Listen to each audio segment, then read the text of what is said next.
In December 2024, Shedeur Sanders publicly addressed Jordan Seaton regarding statements made after entering the NCAA transfer portal. The public statement by the Colorado Buffaloes starting quarterback represents a verifiable shift in player-to-player communication protocols. The developing story centers on verifiable data, individual accountability, and players attempting to alter the timeline of events. The sequence of events details exactly what occurred between the players, the documented metrics involved, and the specific personnel moves enacted by Deion Sanders, the head coach officially known as Coach Prime. Multiple players have left Colorado via the transfer portal and taken public shots at the program on their way out. The portal was introduced in October 2018 to manage and facilitate the process for student athletes seeking to transfer between member institutions. During the 2024 transfer windows, several athletes utilized this system to exit the university. Upon securing roster spots at new universities, these athletes participated in introductory press conferences and media availabilities where they listed specific grievances. The complaints targeted the University of Colorado athletic facilities, the technical qualifications of the coaching staff, and the daily operational environment. Defensive lineman London Merritt transferred to Clemson University and explicitly stated to the press that Clemson's facilities, weight rooms, and coaching infrastructure were quantitatively superior to the resources provided at Colorado. Another player, a quarterback who transferred to the University of Tennessee, made similar comparative statements during his mandatory media sessions. For several months, Colorado absorbed these waves of criticism in silence, until Jordan Seaton sat down at a microphone. Jordan Seaton, an offensive lineman, utilized the transfer portal to move his collegiate eligibility to Clemson University. Following his enrollment, Seaton executed media interviews regarding his time in Boulder, Colorado. He claimed that the strength and conditioning program, the athletic facilities, and the developmental infrastructure were not operating at an elite tier, thereby hindering his physical progression. The official team data contradicts his statements. Seaton arrived at Colorado at 330 pounds and was transformed into a leaner, more powerful 305 pounds NFL-ready lineman. The athletic department utilized body composition analyzers, biometric tracking technology, and supervised nutritional programs to execute this weight reduction. The university recorded this physical transformation using publicly available photo and video evidence, tracking his progress from his initial enrollment date to his departure date. The entire physical reconstruction occurred inside the Colorado weight room, utilizing equipment purchased by the university and executed under the direct supervision of the Colorado Buffalo strength and conditioning coaching staff. You cannot credit a new program for a foundation built by the old one. The timeline of his body mass reduction strictly aligns with his enrollment at the university. It is a factual contradiction, not an opinion. Shedeur Sanders operates as the primary offensive leader for the program. Historical data from his tenure at Jackson State University and the University of Colorado shows a consistent pattern of avoiding digital altercations. He traditionally limits his public output to game statistics, completion percentages, and scheduled press conferences. In this specific instance, Shedeur Sanders deviated from his established public relations strategy to address the claims. He didn't rant, he simply presented verifiable facts about Seaton's physical transformation. He published the documented physical metrics, defending the thousands of hours logged by the coaching and training staff. His statements focused strictly on the allocation of university resources and the recorded results of the training regimen. When a collegiate athlete with high television viewership ratings and a history of maintaining public composure issues a direct correction based on physical evidence, the digital engagement metrics immediately surge. The internet traffic surrounding his statements generated millions of impressions across major sports media networks. Simultaneously, Coach Prime implemented an internal communications policy for the active Colorado Buffaloes roster. Prime told his team strictly not to talk about former schools, coaches, or programs. The directive was delivered during a mandatory team meeting and recorded for distribution.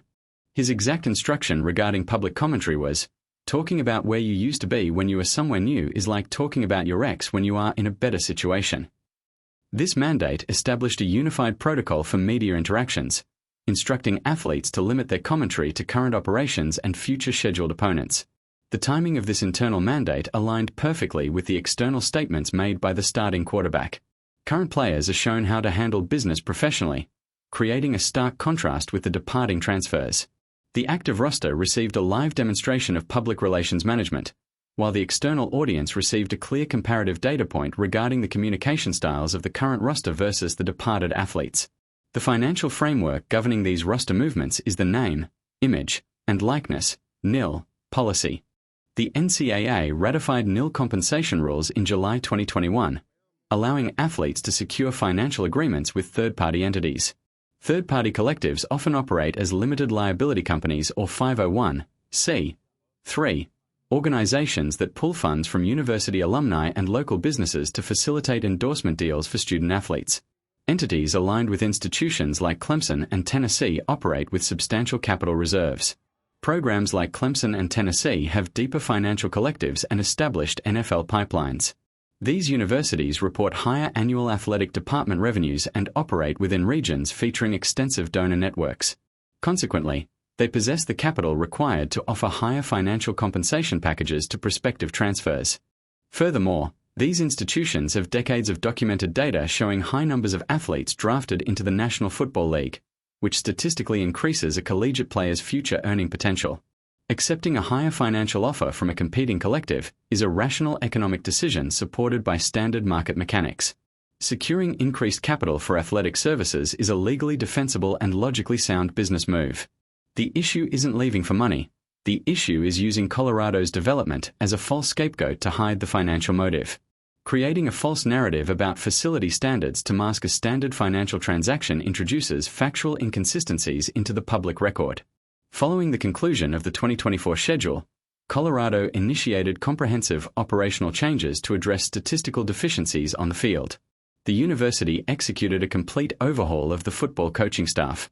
The university terminated the contracts of previous defensive and offensive personnel, reallocating those university funds to secure new coaching personnel possessing verified NFL coaching credentials, such as former NFL defensive tackle Warren Sapp, who joined the staff.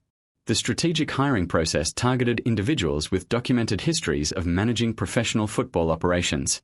The timeline of these administrative actions presents a chronological irony. The transferring players who cited inadequate coaching as their primary reason for utilizing the portal were referencing personnel that Coach Prime and the athletic department had already identified as underperforming and subsequently terminated. The internal audits of the coaching staff occurred prior to the public grievances aired by the departing athletes. The administration diagnosed the operational metrics and replaced the personnel before the media interviews took place. Concurrently, the recruiting data published by major scouting syndicates indicates continued success in player acquisition. Elite talent is still committing to Boulder, proving the program is far from collapsing despite the negative media spin. The national letters of intent signed by incoming athletes provide concrete proof of the program's ongoing structural integrity. The implications of these actions extend directly into professional scouting evaluations. Front offices, general managers, and scouting departments within the National Football League utilize comprehensive rubrics to evaluate draft-eligible athletes. These evaluations extend beyond physical measurements like wingspan and hand size, and athletic testing such as 40-yard dash times, vertical jumps, and broad jumps at the NFL scouting combine. They evaluate behavioral patterns, public conduct, and how players handle adversity. Scouting departments deploy private investigators to interview former coaches, trainers, and teammates to build psychological profiles on prospective draft picks. When an athlete issues public statements regarding a former institution that directly contradict verifiable biometric data and training records, scouting departments classify that behavior as a negative indicator. Distorting factual timelines regarding physical development to justify a transfer signals an inability to communicate transparently. Conversely, relying strictly on documented evidence to correct public inaccuracies aligns with the communication protocols demanded by professional organizations. Shedeur and Prime defended the truth without losing composure, sending a clear message to recruits, players, and NFL evaluators. Their adherence to concrete facts over emotional responses provides professional evaluators with a positive data point regarding their conflict resolution skills. The upcoming 2025 NCAA football schedule will generate the statistical data necessary to evaluate the efficacy of the coaching overhaul and the active roster. Colorado's upcoming seasons will be the ultimate response to the current social media noise. The win-loss record, the offensive and defensive efficiency metrics, and the physical conditioning of the athletes will serve as the sole indicators of the program's operational status. Viewers tracking the measurable data surrounding these roster changes, the nil financial structures, and the professional implications of public statements should hit the like button for real, surface-level free analysis, and tell them to subscribe and turn on notifications so they don't miss the next chapter of the Colorado rebuild.